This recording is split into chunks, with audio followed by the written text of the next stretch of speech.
This video is brought to you by patreon.com/worsttake. Get access to exclusive live streams and Discord servers, on-screen shoutouts, and early access to some videos when you join now. Help make sure that we can continue to make content like this by supporting the Patreon. Links are in the description down below.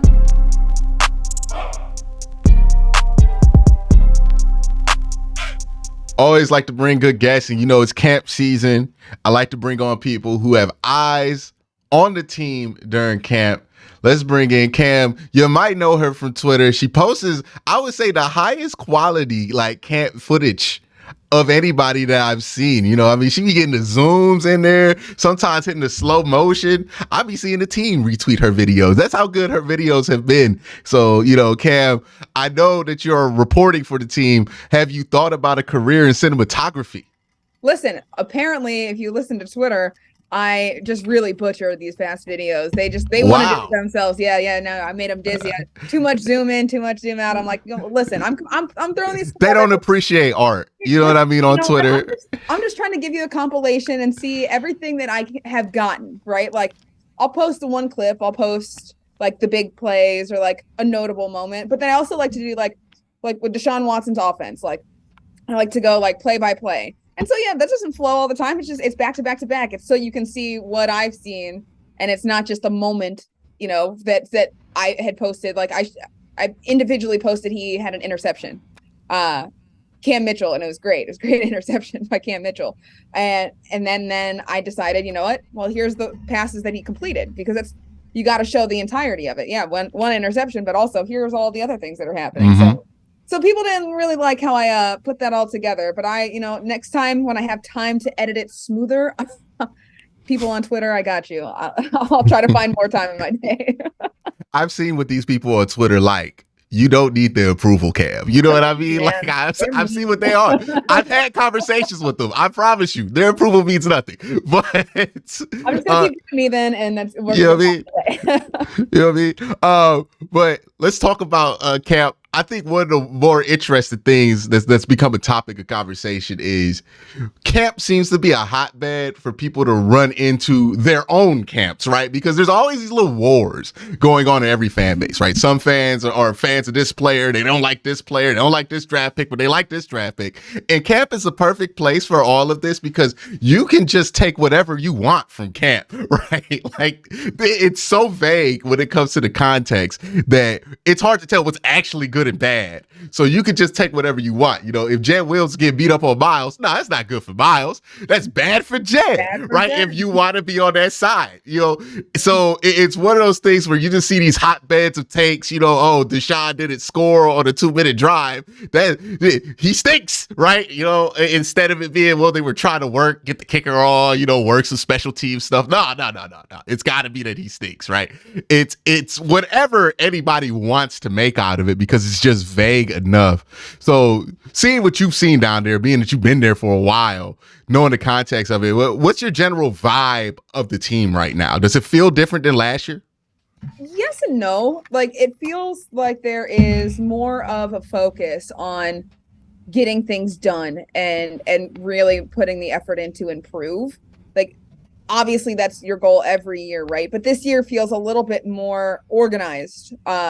It's not just looking around and to be fair, I mean, last year was not organized. It was chaotic. You didn't know what was going to happen with Deshaun Watson. You didn't know what you were going to get from Jacoby Brissett. There was a lot of question marks everywhere. And this year you've kind of solidified what you're doing early and can focus on those things. And that's what I've seen as the biggest difference. But it looks like this team is they really are focused. And I like the conversations that are happening between the players and the coaches. I think that's the biggest difference, especially on defense with Jim Schwartz. I think that is going to be a total game changer. Like, if this can translate to the field, everything we say also, let me just like clarify, it's all has to translate in a game on the field. I know it, you know it, we all know that. But the work to be done to get to that point, I think Jim Schwartz has given the Browns something that they did not have with Joe Woods. As great as I think Joe Woods, the person, was, I think that Jim Schwartz gives them something that he didn't have, which is an edge of accountability, which is what this team needs. Jim Schwartz is fiery. He is out there. He will tell you when you did something wrong. He will make you do it again and again and again, and he will not sugarcoat it. And I think the guys appreciate it because it's not in a rude way or a like entirely aggressive way where you just kind of like get fed up and you're tired of your coach. You're like, okay, I get it. He has that balance where it's like they respect him, I think. And it's all new, but like right now they respect him. I think they maybe appreciate that direction and that guidance. And I think you start to see it translate. And to your point before, when Deshaun Watson gets intercepted, when Jed Wills gets beat from Myles Garrett, like it's very easy to say like, oh, here we go. Like Jed Wills is going to have a bad season. Deshaun Watson isn't getting where he needs to be.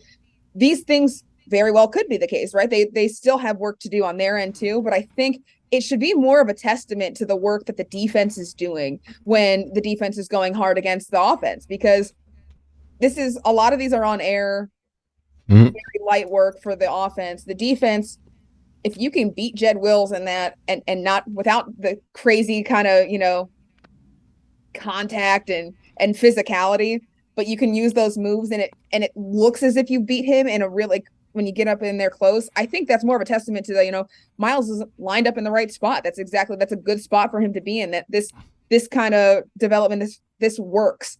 And I like to see that because I think that shows off the work that the defense is doing. And then on special teams too, like when they've got their guys, they assign them to gunners and they're doing the returns and they've got their coverage. Like you can see the intricate changes that they're making from last year, just where guys know what they're supposed to be doing and they know what they're supposed to be doing and where they're supposed to be at. And if they're not there, they hear it and they hear it and they hear it. And like, I think that drills into it. And that's the biggest part, I think. And so from camp, that's my biggest takeaway, is just that communication and the way that there has been changes that are important that we saw from last year. There are efforts to change that, and you're seeing it in real time slowly get there through training camp. Yeah, and I think also the big difference you can get from a Jim Schwartz being there versus a Joe Woods, and this has nothing to, like, Joe Woods could do nothing about this, but Jim Schwartz can say, hey, you want to be like Ndamukong Suh and Nick Fairley and that defense I had in Detroit? I'm the one who put that together. You see the Philadelphia Eagles? Who you think laid that down? That's me. You want to get like them? I'm going to get you there. And that's a lot easier for a player to believe than in, like, with Jim Short, with Joe Woods, it was a little bit more hypothetical, right? Where he was trying to get them. Like, I was the DB coach for the Legion of Boom does not hit the same as I was the defensive coordinator for what is now the top defense in football by a large margin. Absolutely. And you know what? They watch a ton of Eagles film. They've watched since the moment Jim Schwartz got into that building. They have been watching tape of what Jim Schwartz can do with a defense, and they have all been on board from day one, very excited. Jim Schwartz, I think, was the guy from off the jump for the organization itself. Like, they knew that they wanted him, they knew that they liked him and what he was able to do. He fit in not changing that front too much and not having to change the scheme entirely, but just kind of revamping it in a way that works for these players. And I think the players see that and they see, well, this could be easy.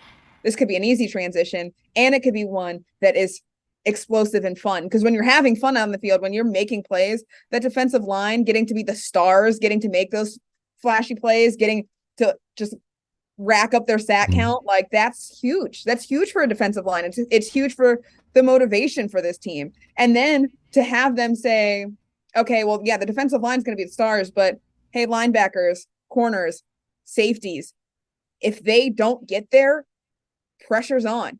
Now it's time to make a play. Everyone has an opportunity to be a star at any given moment in Jim Schwartz's defense. And I think that's and I think you see that. And they see it on tape from what he was able to do in Philly. And that's what they've been watching a ton of since he got in the building. And I think one of the most important, jobs, especially in the NFL, right? We talk about the difference from college coaching into the NFL, and the nuts and bolts of it are similar, but the thing in the NFL is so much harder to get professionals to trust you, because professionals just know more than a college kid, right? You're 18 and this guy's the defensive coordinator at whatever school you go to. All right, I'm just taking their word for it, right? You don't really know enough to be, to be kind of contradictory to that or decide you're going to do your own thing. And the NFL is completely different. You got guys who've been, if you're in the NFL for more than 3 years, you are a doctorate like level football player. Like, you know what you're doing. You know what you're talking about. So like, who's this guy telling me what to do? And I think that's why experience is such a premium with coaching, not because like it guarantees that the coach knows more, that there's some kind of genius, but if they are a genius, it's easier for them to be heard, right? You could be a genius. Nobody can listen to you, right?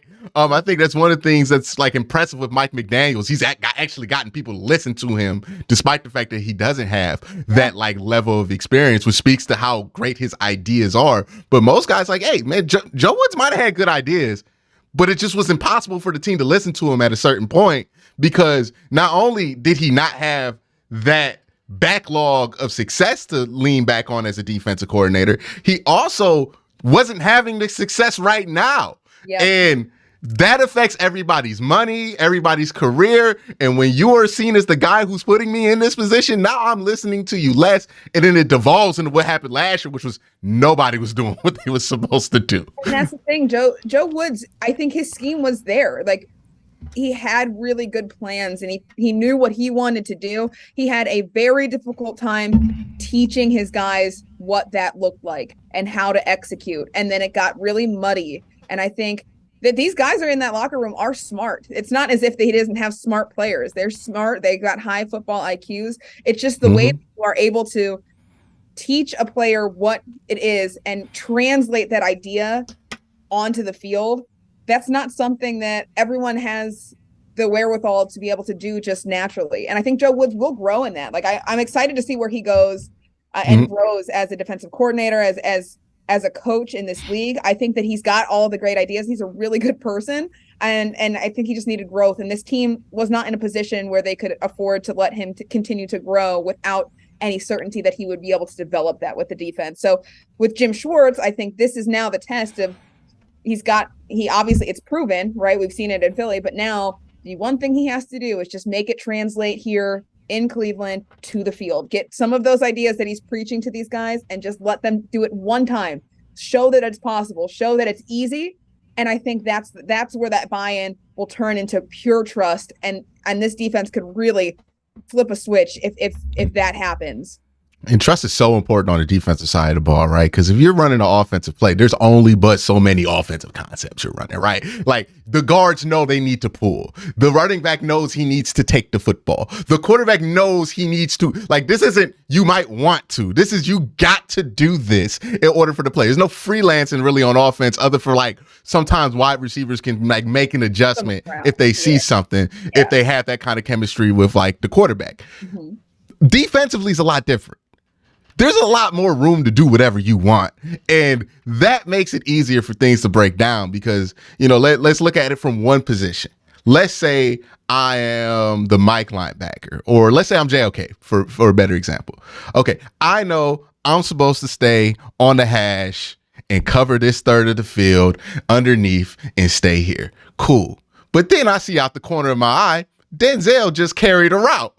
Oh, I thought he was supposed to be on the opposite side here. So now what I'm going to do, I'm going to lean over there to protect myself because I ain't about to get yelled at for not doing my job, for not seeing something there. Now JOK's over there. You're Anthony Walker. You looking like, hey, where's JOK? Okay, now I got to move here. Now you're Grant Delpit. And you're like, hey, why is nobody underneath? All right, I'm going to go underneath and then run under there. Now you're John Johnson and you're like, hey, why is Grant not in this spot? Let me go over here because I think the ball might go over here. And now you're Denzel Ward. You're like, hey, why is Grant not over here? And then you have busted coverage. It's so easy for these things to break down when people don't trust what each other's doing and when they assume that somebody's out of position, not because they're trying to make a play, but because they're messing up. And when that becomes the culture, it's impossible to have a good defense, no matter how talented you are. Absolutely. And last year, I mean, Joe Woods, I mean, his scheme was there. He had the idea, but even in the in-game process, right, he'd call two plays and then the guys would be confused because the communication wasn't where it needed to be.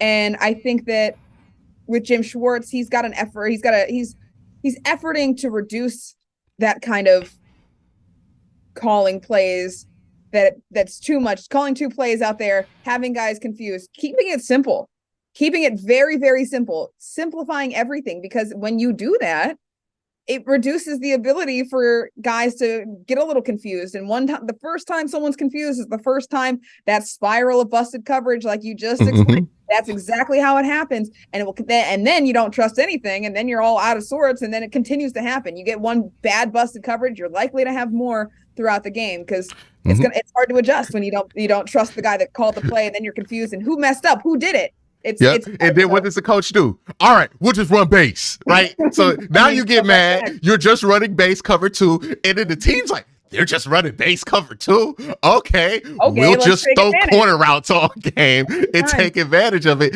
And then now guys are getting beat in base, and now even more dysfunction is happening. Absolutely. Like, so we want this to, like, the coordinators have so much control over the game, but they don't have as much control as people think.